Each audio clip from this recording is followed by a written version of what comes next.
Svo nú höfum við þetta hérna svart á hvítu út Gamla testamentinu líka að eitthvað vald kemur upp sem að mun hafa í huga að umbreyta helgitíðum og lögum.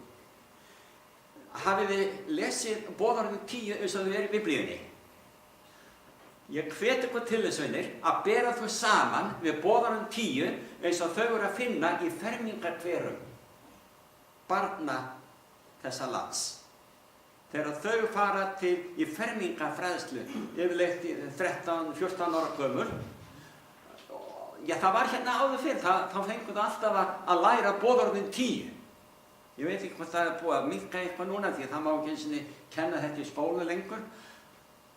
Berið þetta saman og þá komist það raunum hvað Guð til að vera sín og boðorð og hvernig menn hafa breytt þeim. Bæði annað boðorði, ekki að tilbyggja líkneskjur eða dýlinga, það er bara horfið í því sem að börnum okkar er kennt almennt. Og svo er fjórða boðorðið númer 3 og það er búið að taka mestan hlutan af fjórða boðorðinu. Bara skera það af. Sem kveður á að okkur beri að hafa í heiðri 7. dag vikunar sem reynist vera laugardagurinn, því þetta er helgidagur Guðs. Þetta er hvíldardagur Guðs. Og ef að menn hefðu boðað allt orð Guðs og haldið sig við það, þá væri ekki því þróunarkenning í dag. Nei. Því að þróunarkenningin hafnar boðorðum og gerir grín að sköpunarsögunni og þar með hvíldardegi Drottins. Og við förum út í það á öðru sinni. En nú förum við yfir í 7. versið í 13. kaflanum að þessu dýri var leyft að heyja stríð við hina heilagu. Svo þetta eru hina trúuðu og sigra það að því við virðist. Og því var gefið vald yfir sérhverju kyn, kvísl og lýð og tung og þjóð. Þetta er alveg að verða staðreynd í orðsins fyllstu merkingu núna á okkar dögum. Því að þetta trúarlega vald geysist alla jarðir að heimsækja þjóðhöfðingja í dag.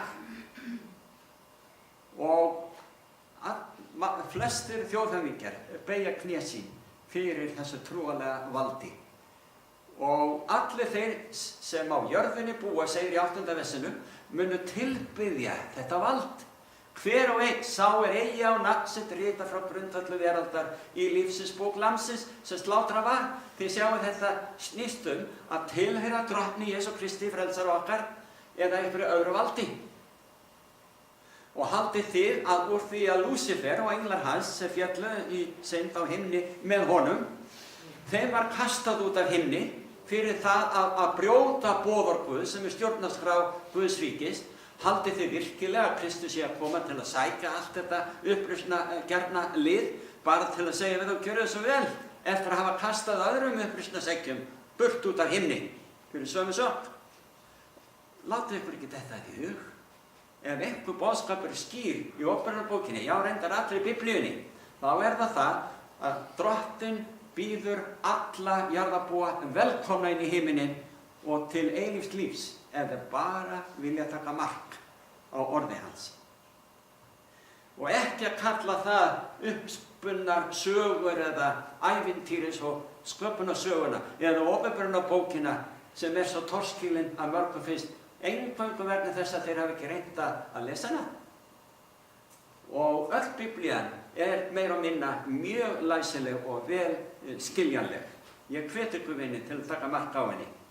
Svo að við þurfum að vera skráð í lífsins bók Lamsins sem lét lífið fyrir okkur til þess að við mættum öðlast eilíft lífið, ef við bara viljum. Förum þá í 11. versið og svo sá ég annað dýr, tók það eftir því að fyrra dýri sem talaði frá 1. versi, það kom upp úr hafinu.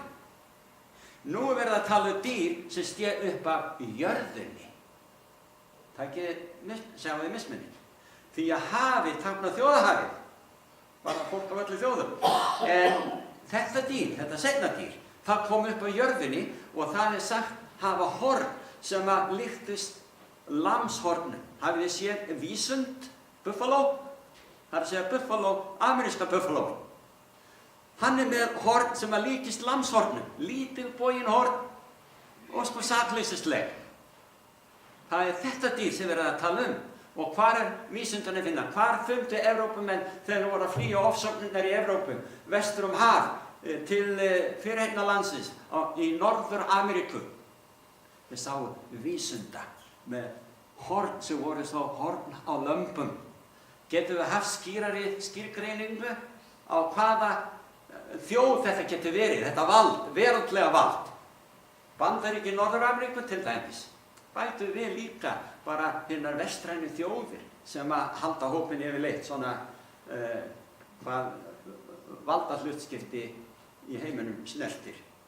Og svo segir þetta dýr, það fer með allt vald fyrra dýrsins sem kom upp úr hafinu fyrir augsýn þess og það lætur jörðin og þá sem að henni búa tilbiðja fyrra dýrið. Þetta veraldlegt vald sem kemur þannig upp úr jörðinni því að Norður-Ameríka var talin vera mannlaus að því þið virtist. Það voru indjána þarna í þúsundatali. En varðandi Evrópu og þéttbýli þar, þá var þetta eins og mannlaust, bara svæði. Gott að fara þangað og losna við ofsóknirnar heima fyrir. Svo að þetta dýr, það verður þá voldugt að það getur ljáð vald sitt þessu fyrra dýri sem kom upp úr hafinu, trúarlega valdinu. En svo segir að, það voru búin að lesa það að þetta dýr, þetta fyrra dýr, eitt af höfði þess var sært til ólífis. En nú verið að segja að það varð heilt af banasári sínu, segir í 12. versinu. Og það gjörir tákn mikið svo að það lætur jafnvel eld falla himni ofan á jörðina fyrir augum mannanna. Það á ýmislegt eftir að gerast og það munu verða kraftaverk fyrir tilstilli þessa ógeðslega vald sem að vinnur að tortímingu okkar mögulegt drekans og annara valdafla. Það eins og andlegs valds, trúarlegs eðlis eða veraldlegs valds að þetta, það mun reyna að gera allskys kraftaverk til þess að blekkja jarðarbúa. Og svo segir og það lætur jörðina og þá sem á henni búa tilbiðja fyrra dýr. Þetta snýst tilbeiðslu, vinir. Og Banasárus þetta fyrra dýr eða vald, það læknast. Það fer aftur á kreik og vinnur aftur að því að vinna alla jarðarbúa til fylgis við sig ellegar. Ellegar verða þeim refsað. Þannig endar 13. kaflinn allavega. Svo segir í 13. versinu, og það gjör tappmikil og það lætur jafnvel eld af himni falla ofan í jörðina fyrir augum mannanna. Erum við tilbúin að takast á við svona blekkingar? Það segir í 14. versinu og það leiðir afvega þá sem á jörðinni búa. Það eins og sé verið að segja allir, en það ekkert allir, en það virðist eins og að sé allir. Og það leiðir þá afvega með þessu táknum, kraftaverkum sem því var lofað að gjöra í augsýn dýrsins. Það segir þeim sem á jörðinni búa þeir skulu gera líkneski af dýrinu sem Sári fékk undan sverðinu, en lifnaði við. Líkneski núna? Fyrst var það dýrið upp úr hafinu, þjóðahafinu, andlegt vald. Svo kemur veraldlegt vald. Við skulum segja Norður-Ameríka, Bandaríki, Norður-Ameríku. En nú komið til sögunar líkneski af dýrinu, þessi fyrra dýri.